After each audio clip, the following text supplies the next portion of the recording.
Hello guys, how's it going? My name is Dalaran, and in today's video we'll be covering all of the patch 8.1 undocumented changes that simply did not make it to any of the Blizzard's official forum posts or even blue posts. There were a lot of changes made to the game that were simply not told to everyone, and some of these changes are such an oopsie that Blizzard is actually going to be walking back on them next week. A lot of people found themselves kind of unhappy with patch 8.1 with how much stuff there was that Blizzard simply didn't disclose. So this video will attempt to cover all of the major changes that will affect a majority of you guys, no matter whether you're PvPers, PvEers, or play this game casually.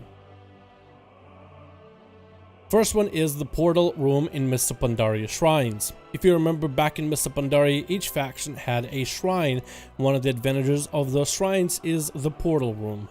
A lot of people still use the portal room today to take it from the Legion Dalaran to the shrine, so you can go to places like Shattrath, the old school Wrath of the Lich King Dalaran, as well as other cities. And apparently it is reported the portals for Northrend and Shattrath are still there, but things like Ironforge or Darkshore or Exodar, like all the other non-capital cities, are gone. If you do dungeons or mythic pluses, Temples of Thrallas, they have made the lightning trap balls move slower, so it should be a lot easier for a lot of players to get through. They changed the visual from the third boss called Galvazed, and apparently some people are saying it looks very misleading. Next time you're doing this dungeon, pay attention to this boss. And the last boss for Thrallas can be healed to 70% in the first intermission, making it a true intermission fight, which should be a lot easier on most of the group since it was just such a long encounter. There were some changes to horse animations where players are not rocking back and forth like crazy people, so now you should be able to ride a horse properly while the animation plays out. Most of the mobs at the beginning of the dungeon UNDERROT will have TRUESIGHT, so no longer will you be able to use rogues to skip through majority of the dungeons. This is going to impact a lot of groups in terms of where you skip. Because of the lack of this need for a rogue, even though rogues are still very good for that dungeon, you can now play around with different builds and different setups. I guess this should allow more players to be invited to UNDERROT, but just know that a lot of the mobs at the beginning now have TRUESIGHT, so the rogue skip is no longer viable. If you still like to mess around with your WoW files, you will notice that a lot of them are a little bit different in terms of where they are now. For example, the interface, the cache, and WTF folder, which a lot of people like to clear from time to time in order to make sure their game is running properly, that has been moved around. There's a lot more folders, so just make sure to look in and kind of try to get yourself oriented. For me personally, I still update my add-ons by getting them directly from the website and then extracting them into the folder because I'm just the manual kind of person. So just make sure you play around with it to know how it works. There was a few changes to the dungeon freehold, mainly for the third boss. When you have the three-parter, where first you gotta do the pig event, the pig will now be dropping at a random spot, so you won't be able to just automatically click it as soon as it happens. The shark that the boss himself, Trothak, actually throws is a lot slower when it moves from enemy to enemy, so it'll be a lot easier for people to avoid it. If you play for the Alliance, the BORALUS has a new plank. I feel like everybody and the mother have covered this one, but it's part of the list. They added a plank so you can jump on it. A lot of people have mentioned on PTR. I thought might as well include it on the list. If you have a PROTODRAKE mount, and if you use one regularly, or if you never had one equipped, it might be worth to ride around in one again, because they apparently updated their animation slightly. They seem to have a smoother, longer stride, at least that's how people have described them. So get one out if you have one, and maybe it's worth the time to just go farm one up, just so you can see if you notice the difference. The Berserker ad in King's Rest is no longer CCable. This is going to make a lot more people hate this dungeon even more, because this was one of the hardest mobs to start the fight towards the third and towards the last boss.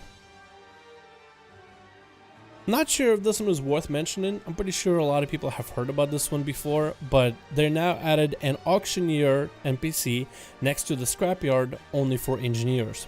As long as you have engineering and you have bought Zandalari Engineering 1, then you should be able to see the vendor and start doing all of your auctioneer stuff from there.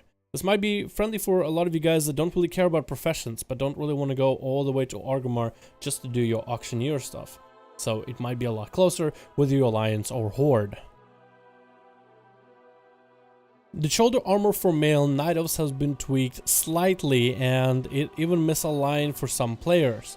For my Nightborn, I actually think my shoulders have gotten a little bit smaller than before, which I think reflects the Night Elf tweak. It's kind of like I think they were trying to do something with Night Elves and it affected the Nightborn, or they were trying to tweak Nightborn, but somehow the code still tweaked things for Night Elves. If you're a Night Elf, make sure to check your stuff. Maybe it's time for a better shoulder Mog. Nomi from Legion now has a new voice. A lot of people were speculating why, and it does seem that maybe they were preparing some new voice lines for him for the brand new brawl that will include Nomi as part of the brawl. Makes no sense until we figure out what the brawl is, but until then, stay tuned. I've been working on some new recipes. Greetings, my friend. Let's get cooking. Anyone hungry? Persistent, aren't you? Must have worked up quite an appetite. Are you here to kiss the cook? An unusual tradition, but I would be willing to oblige. If you can't stand the heat, then you probably burned the dish. Trust me, I would know. Greetings, my friend. In the dungeon told Dagor, the barrels no longer slow you.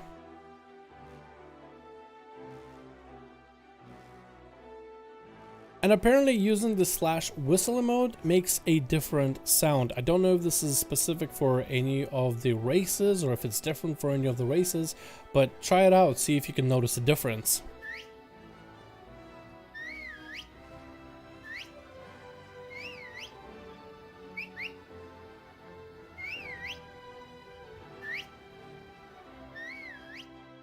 Warlock's Imp's Blood Pact has been removed. It's a buff that your Imp would give the Warlock to give you 10% extra stamina on top of the Priest buff. And apparently that one was completely scrapped because maybe the Imp was too good for that reason. There were some minor animation changes that Blizzard simply never stated, like the Earthshock for Shamans looks like a bunch of rocks getting clumped together, and Adrenaline Rush for Rogues has this nice red sparkly animation around it. It seems like Blizzard adjusted some parts of the game to run a little bit smoother, like access an auction house and everything in the auction house is pretty much near instant and feels a lot better. While certain classes' combat abilities don't feel nearly as good, mostly for the classes that have a building spending mechanic. Classes like Rogues, Feral Druids, as well as Windwalker Monks are gonna feel this one a little bit. Some people have reported that it takes you 3 Sinister Strikes before you see your common points showing up on the enemy to begin with, and sometimes it feels like certain abilities have a delay. This primarily is observed in the world, like when you're hitting a training dummy, rather than inside of an instance like a raid, dungeon, or PvP. So it feels like they're trying to improve the game in some areas, but when you fix one thing, another breaks, which is pretty classic when it comes to Blizzard. And there is a plethora of other undocumented changes, from minor transmog adjustments or slight casting animation like for Affliction Warlock, Unstable Affliction and such. But I wanted to hit on some of the things that you guys will probably notice. If I wanted to make one for just transmogs, I feel like it could be a separate video. If I wanted to make one for visual bugs, I could make one separate video. But I wanted to cover as many important ones that I think a lot of you guys, or majority of you guys, can experience and actually feel the difference. I want to see if any of you guys can notice any of these differences, especially stuff like PROTODRAKE or the whistle or adjustments on shoulders or the Nomi's voice. If you guys want to go with this video and test these things out and see if you guys notice a difference for any of these, you're more than welcome to. There was a lot of miscommunication on Blizzard's part when it comes to Edition Out Patch 8.1. I mean, they made a whole survival guide and there's so many different forum posts, and they could have done it in multiple different ways, but it's kind of weird to have everybody kind of scour the game itself to see if there's any differences for themselves. This is not the most egregious one either. The worst one that have happened is, let's say you're a leatherworker or a blacksmith and you made yourself a pair of pants or boots utilizing your profession, and materials. You finally grinded out the resources you needed from the newest raid, and you got yourself a fatty piece of 385 loot. And it's super nice, it even gave you the right stats you need, so you're like, alright, cool, now I can drop that said profession. For something more lucrative, let's say you just want to go herbalism and mining just so you can make some gold on the side because you're not really raiding. Well, most people that logged in Tuesday and or Wednesday found out that for some reason you needed to have those professions at max level to be able to equip the gear. So a lot of people had to go back and go to the auction house and get all the materials they needed to re-grind that profession back up. And some people even were able to utilize that on the auction house to buy up all the resources and put them up on the auction house to almost extort those same players. And you got a raid in 30 minutes and you still need a pair of pants, and the only thing you can do is just have to pay the extra gold, basically get extorted to regrind the profession to back up, so then you could finally have a pair of pants so you can get your heroic or mythic run done this week. It was a little bit crazy, and a lot of people have been giving Blizzard flack for this. Hell, one of the announcements apparently was only found if you follow one of their Twitter pages. So if you don't use Twitter, you literally wouldn't have known about it. Granted, Blizzard did make a pretty big oopsie. I mean, a lot of people were unhappy with these changes that weren't even documented, but hey, maybe they'll be better at communicating from here on out. I guess we'll have to wait and see.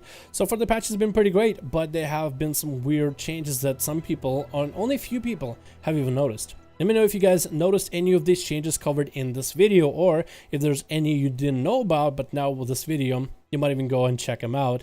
Use /whistles, check out PROTODRAKEs, and check out the Mr. Pandari portal room, because it should be pretty barren. Thank you guys so much for watching this video. Let me know your thoughts in the comments below, and I'll see all of you guys in another one